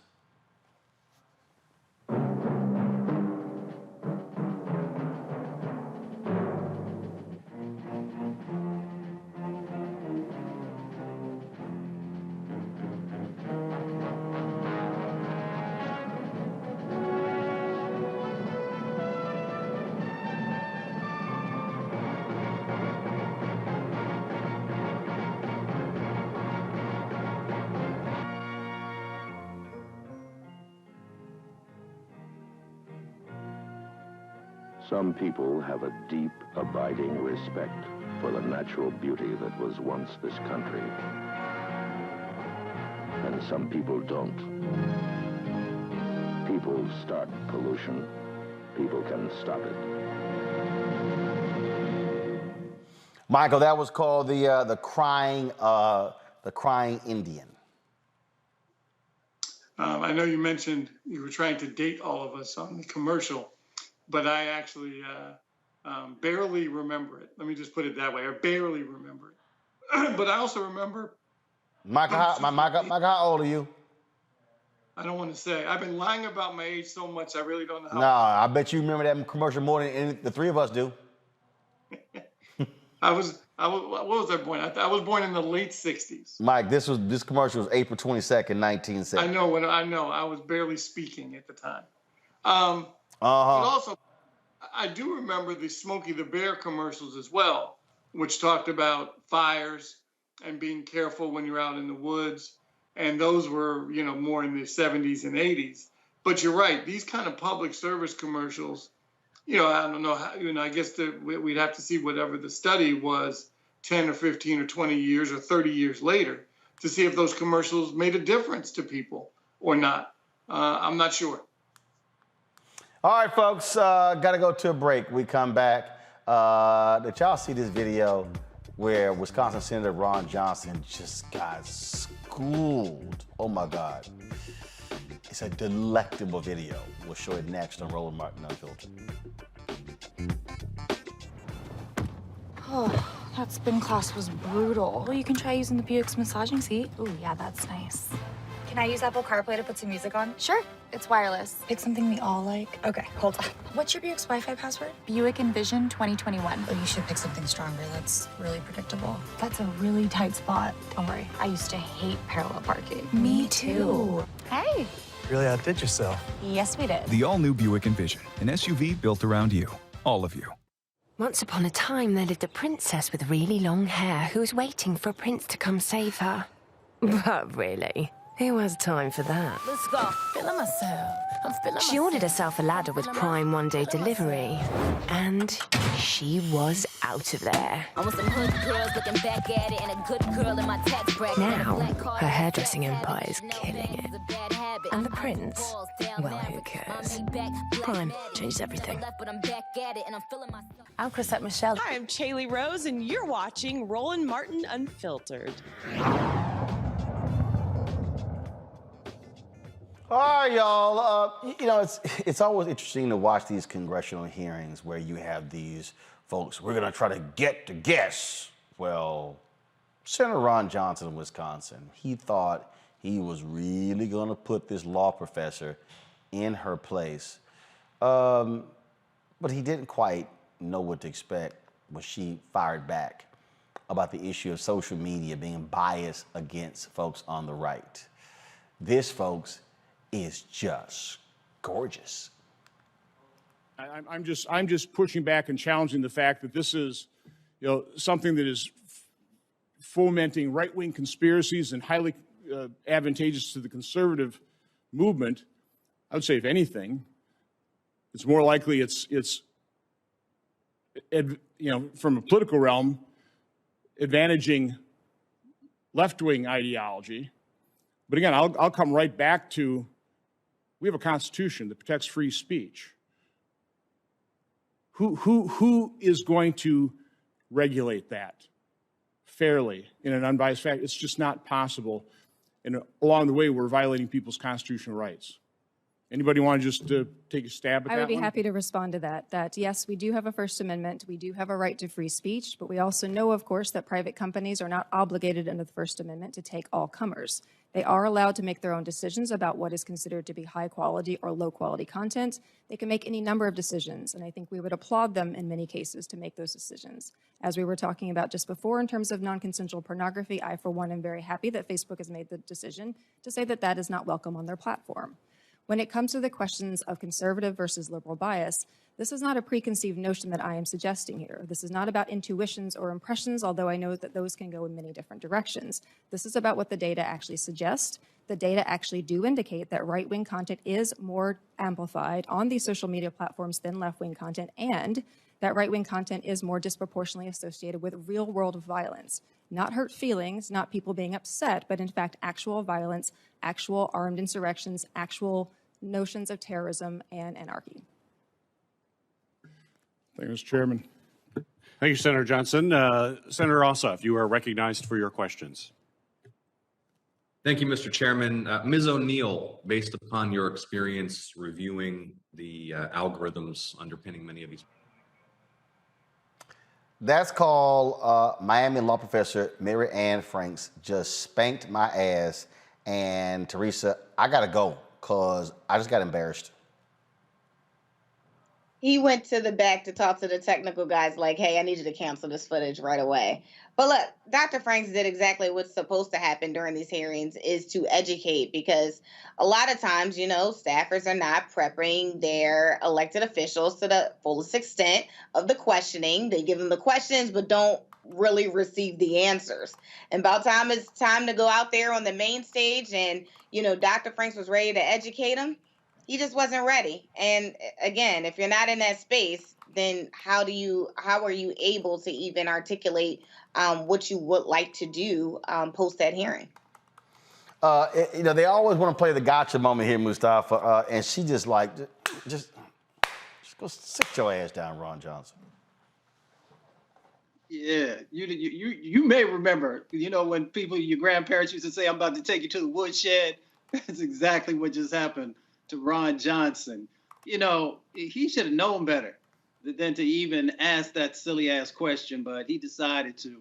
I've been in plenty of those hearings up there, and they play for those gotcha moments, but he got instead of thinking that he was going to be able to get her into that position. So, you know, big kudos to her for actually handling her business and making sure that those false claims were being called out.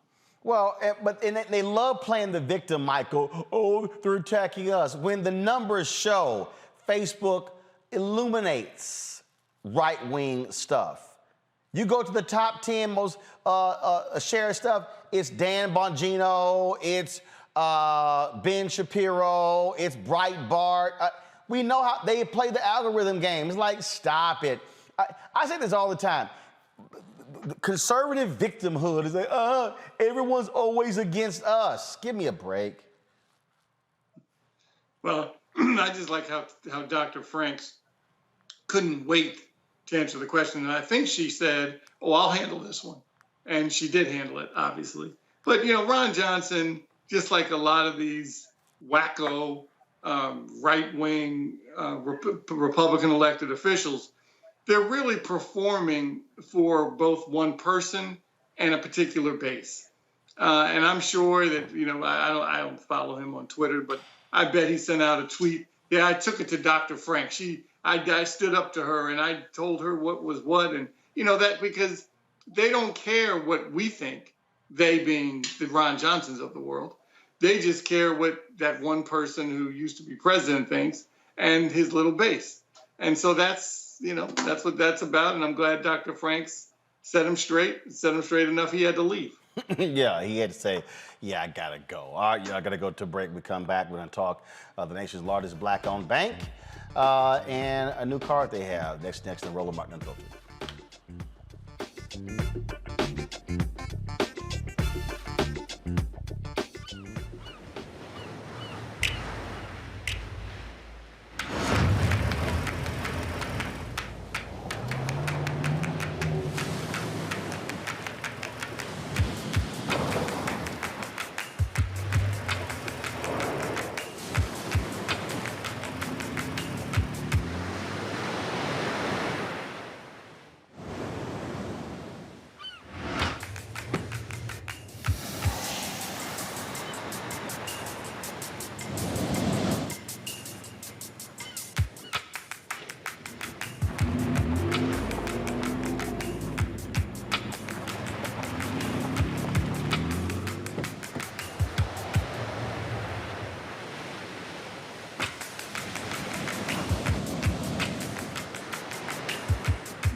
Maureen is saving big holiday shopping at Amazon. So now she's free to become Maureen the Merrier. Food is her love language. And she really loves her grandson. Like really loves. Hey, I'm Amber Stevens-West. Yo, what up, y'all? This is Jay Ellis, and you're watching Roland Martin Unfiltered.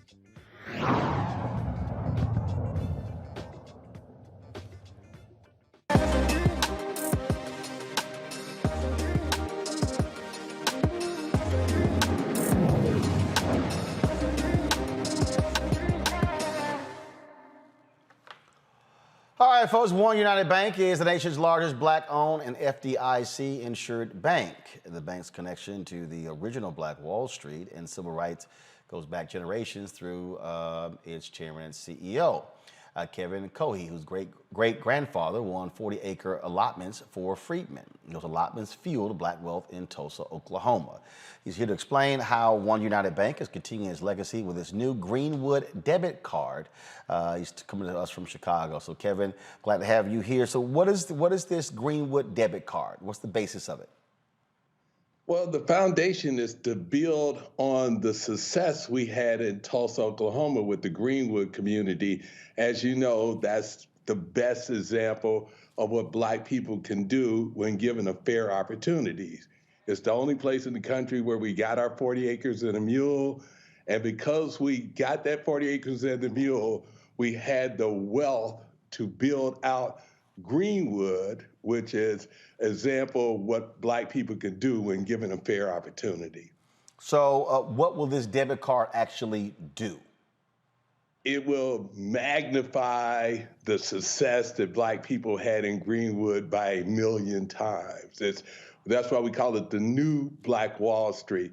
Well, the internet has given us the opportunity to organize as a people. Black America and its allies can come together to build political, social, and economic strength in our society.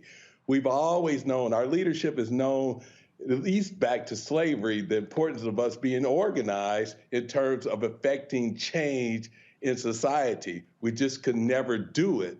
The internet gives us that opportunity. So it makes the best chance there's ever been in history for Black people to make that money, to actually get rich.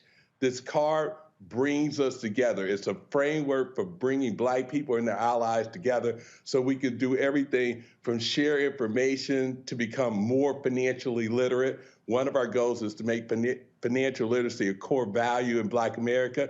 It's also to encourage us to do business with each other, to make us aware of the opportunities for us to do business with each other and for us to work together with each other. So it's the new Black Wall Street is all about using technology to organize us as a people to create true power in our society. So, so with this debit card, I mean, who will be able to access it? Are any proceeds going to the Greenwood group there in Tulsa, where they're trying to rebuild there? I'm just curious in terms of what is actually happening in terms of with that. And you mentioned financial literacy. How are you going to do that? Okay, well, financial literacy, you can see our example of our work on Juneteenth Day. We put together a virtual financial literacy program called One Transaction. That was over 100,000 people signed up for that program. There are 35,000 people still active in the program, and it was rated very highly. People say it changed their lives. We played that role. See, for Black people, we don't have that person in our family who can provide us with the guidance and information on how to conduct our financial affairs. And that's one of the real disadvantages that we suffer from. But One United Bank, in addition to the largest Black-owned bank, a company like Google rated One United Bank as the top Black-owned technology company in the United States. And an example of what we were able to do is to put together, to bring celebrities and other personalities from the financial arena together in this virtual conference, which was free. And we, as a good friend of mine said, we put it where the goats could get it. We explained in plain, simple language the transactions that people needed to do to create wealth. Here, more than just a card, what we actually expect people to do is they'll have the physical card, but the card will be uploaded into their phone so they can always have it with them. And so it's a state-of-the-art financial product. It's backed by customer service systems that we own and built that have fully implemented artificial intelligence.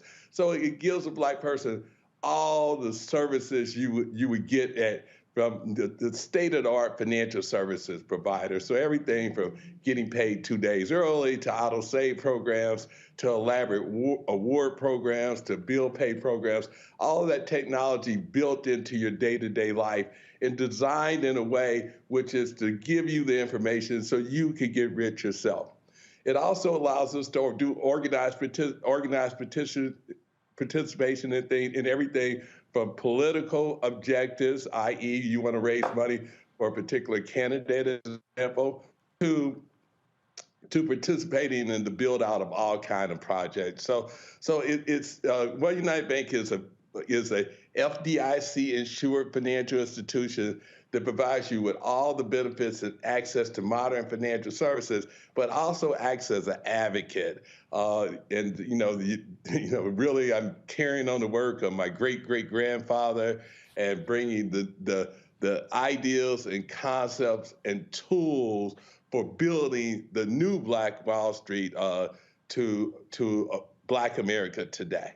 Questions from the panelists. Mike, I'll start with you. Well, thank Mr. Cohey. Good work and congratulations. The bank you have I know you're basing it a lot in technology, but for folks like us, for example, in DC, or folks who are in New York or California, can they access becoming a customer to your bank? And if they can, how? Go to oneunited.com. You can take your phone right now, go to oneunited.com and become a customer of One United Bank. Banking as we grew up with this whole concept, and by the way, One United Bank does have branches. However, branch banking is as dead as disco. It's a wrap. That's over. It's slowly being phased out over time. And so we created this business. We initially started buying banks with the idea of buying all the Black-owned banks and bringing them under one physical umbrella.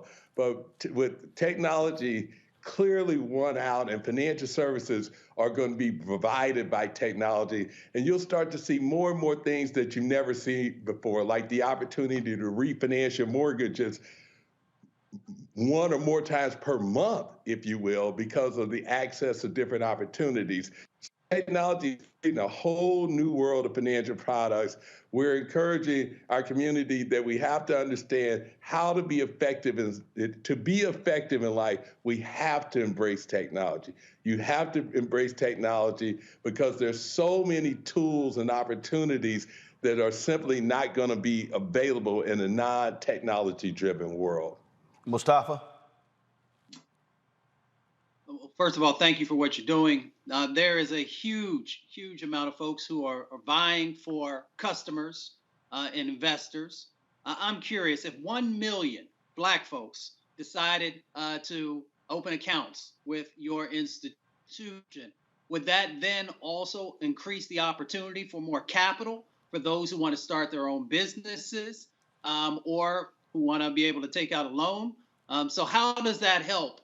You know, if we invest in you, how does that help investing in our community? You start with when you put money in the bank, you aren't investing in the bank. That is your money, which grows over time. So so deposits in the bank are not an investment of capital into the institution. It's a way of preserving and managing your money. It doesn't belong to anybody else. There's no right to that capital and cannot put your money at risk. And in fact, in FDIC insured institutions like One United Bank, the money makes One United Bank unique. It's one of the only Black-owned businesses in the country that can actually service 1 million people. Remember, banking is not like buying a hamburger. So you buy a hamburger, you go away. If we were fortunate enough to get you as a customer, we got you as a customer 7 days a week, 24 hours a day, and you're going to be moving all over the United States, perhaps even the whole world, conducting transactions. So you have to have a customer care infrastructure that's capable of processing that kind of transaction volume and providing access to capital on a nationwide basis. And there's so many things built into the One United Bank business, including things like every Chase Manhattan ATM, in addition to our 40,000 ATMs, can be accessed by One United Bank customer for free. So the concept is to utilize technology to get access to capital. Banks are debt players versus equity players, and I'm sure we understand the difference of that. So a bank, one of the principal ways banks make money is by lending. So we lend out. We have lent out billions of dollars of capital, and largely and mostly to Black communities. I mean, one of the things we take great pride in is the number of Black millionaires that we created. We've been responsible for a lot of wealth creation in Black America over the years, and want to continue to do that. And so we take a different view on things. Like, for example, the PPP loans that you may remember that early in the pandemic the government was giving out. Well, the government themselves, they cite One United Bank because they always talk about, well, where did One United Bank's loans go?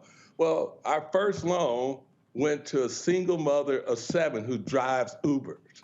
And the reason we did that, like most banks went to the biggest customers where they had the least amount of risk and the most work, is because building Black America is more than just a commitment to us, a way of life. This is something that certainly, my family's been involved in for generations, going back to the earliest days of this country, and we're just continuing that legacy.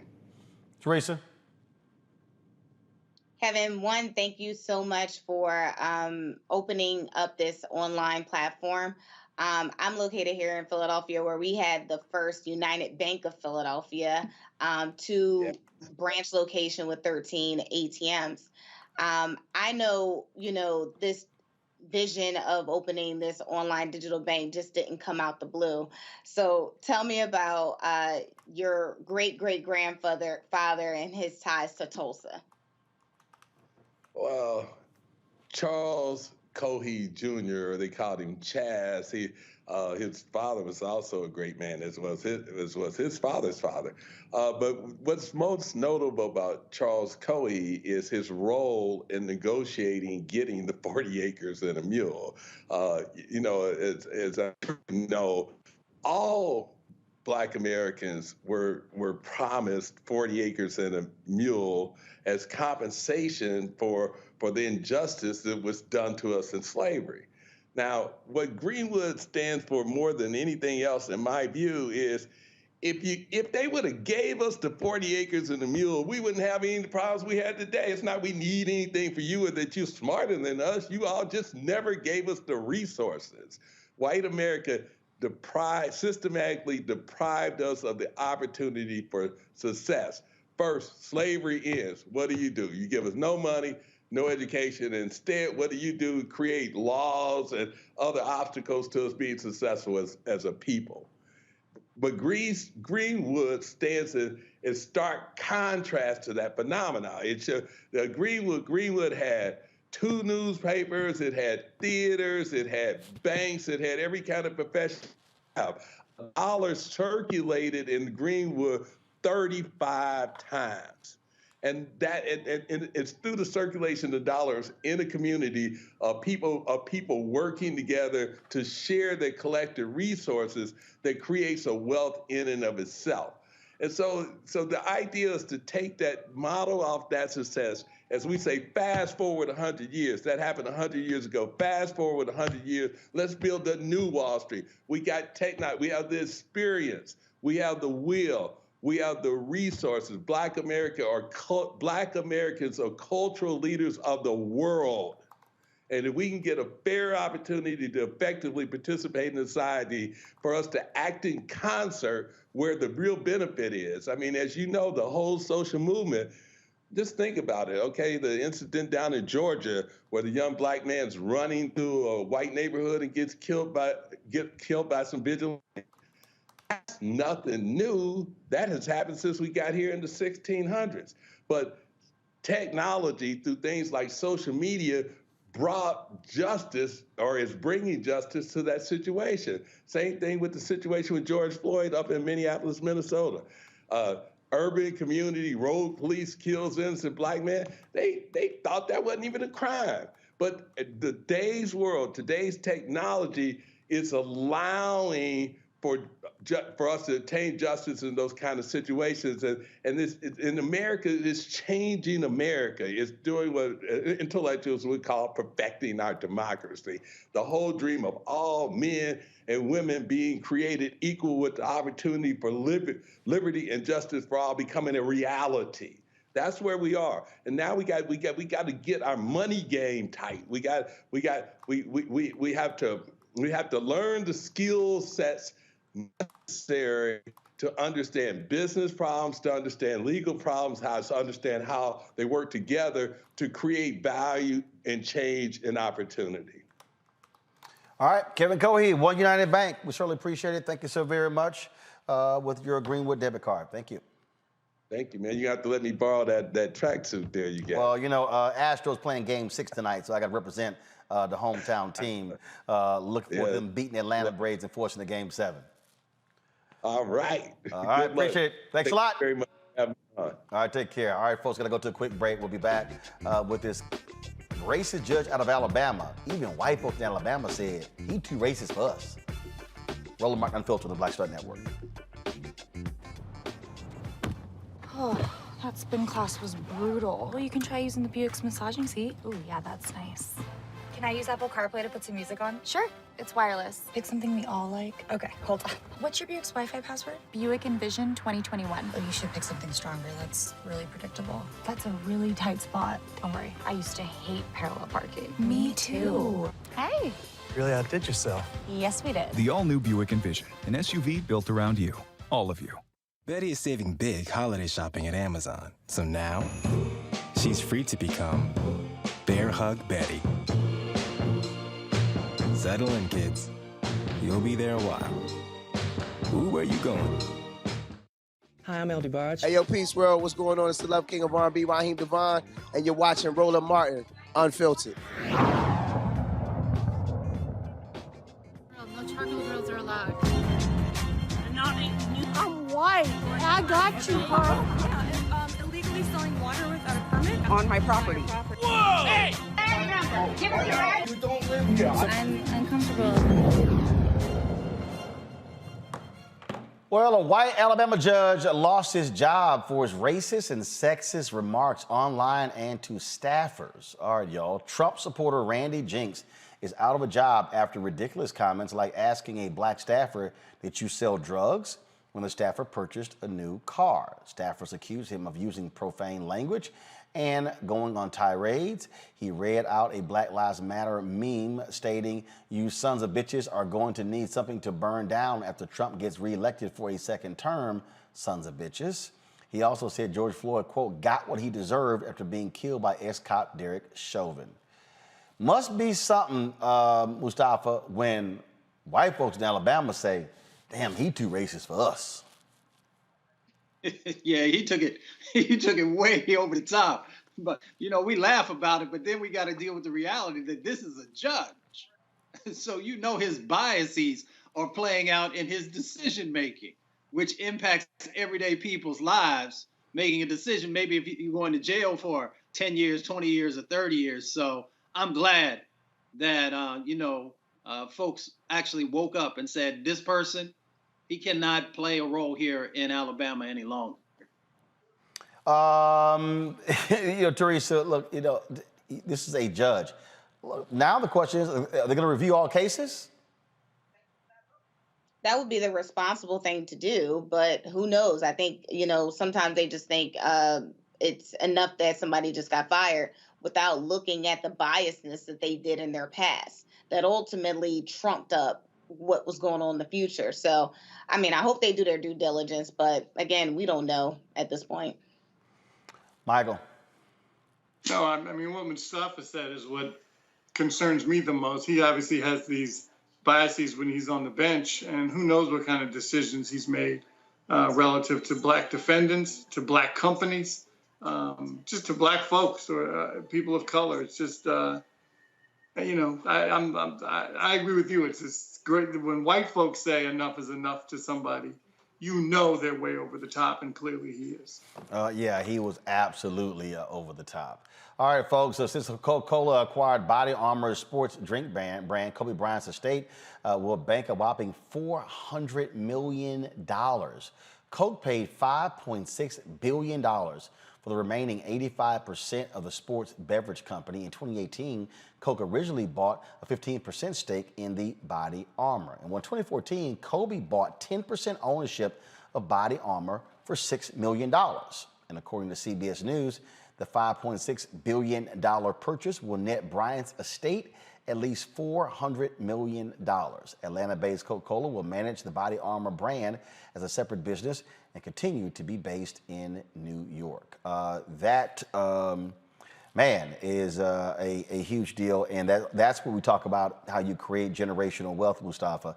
Kobe Bryant no longer with us, but certainly his family, his children, his wife, and his widow, and his children, and clearly their children will benefit from the kind of deals that he made when he was alive. Strategic decision making. That's why we have to continue to encourage our folks to understand the opportunities that exist around investing. And of course, many of us may not have the same level of wealth that our brother Kobe did. Right. But we can also begin to position ourselves. Teresa, that's what we're seeing A lot more athletes today are not taking the sponsorship marketing dollars. They're going for the equity in deals in things that their people are coming to them to pitch to. It used to be, oh, here's a check to endorse. They're like, give me some equity. Yeah, and that makes sense. I mean, we're living in a place when people are starting to understand their value, their position, and their role. And I think, it's really incumbent on us to really continue this education about more of the early investment of the rollout and what it could potentially do. I mean, we can look at, Kobe Bryant. We can also look at Jay-Z and his induction to the Rock and Roll Hall of Fame. But Jay-Z also laid a lot of foundational investments that ultimately made other millionaires within this circle, which ultimately builds equity and generational wellness. So this is great news. It's a different kind of deal, Michael. Again, you make the long play versus the short one. Absolutely. I mean, just look at his investment, $6 million, and you get $400 million. And what was it? Less than 7 years? You can't, or 6 years, something like that. You can't beat it. And frankly, his kids, as you mentioned, his kids' kids were going to be fine anyway, because obviously he signed for hundreds of millions of dollars in his contracts. But now this is what wealthy white folks do. Just because they're already rich, they want to be richer. And that's the formula clearly Kobe Bryant set out for his family, and it worked out. All right. Teresa, Michael, Mustafa, I so appreciate it. Thank you so very much for joining us on today's show. Folks, tomorrow I'll be broadcasting from Houston. We'll be there. And for the next 3 days, McDonald's is having their gospel tour, so we're doing some work there. So look forward to being there. Of course, good luck to my Astros tonight. Game 6 of the World Series starts shortly. I can't wait to cheer us on and to quiet a bunch of y'all Atlanta people who've been running your miles. All right, folks, don't forget to support us in what we do. Download the Black Star Network app. We're 779 downloads away from hitting 20,000. We want to hit 50,000 by December 31st. Apple phone, Android phone, Apple TV, Android TV, Roku, Amazon Fire Stick, Xbox, Samsung TV as well. And of course, you can also join our Bring the Funk fan club. Of course, Cash App, $RM Unfiltered, PayPal is R Martin Unfiltered, Venmo is RM Unfiltered, Zelle is Roland at RolandSMartin.com. Shout out to Antonio, Norminke. First of all, let me go back here. Let's see here. Okay, Andrea Swan, thank you so very much for contributing. Let's see here. I got some other folks on here. Let me go through here. Janae, thank you so very much. Tommy Williams, Jacqueline Crowder. Is it Jonathan, Brandon, Antonio? I want to thank you as well. And so, again, I think I said earlier, said Norminke Holmes, again, Joanna Moore, Joe Clark, Shirley Williams. Folks, thanks a bunch. I'll see you guys tomorrow from H-Town. Holla!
To be smart. Roland Martin's doing this every day. Oh, no punches! Thank you, Roland Martin, for always giving voice to the issues. Look for Roland Martin in the whirlwind, to quote Marcus Garvey again. The video looks phenomenal, so I'm really excited to see it on my big screen. Support this man, Black Media. He makes sure that our stories are told. See, this difference between Black Star Network and Black-owned media and something like CNN. I got to defer to the brilliance of Dr. Carr and to the brilliance of the Black Star Network. I am rolling with Roland all the way. Honored to be on a show that you own. A black man owns the show. Folks, Black Star Network is here. I'm real revolutionary right now. Roland was amazing on there. Stay black. I love y'all. I can't commend you enough about this platform that you've created for us to be able to share who we are, what we're doing in the world, and the impact that we're having. Let's be smart. Bring your eyeballs home. You can't be Black-owned media and be scared. You dig?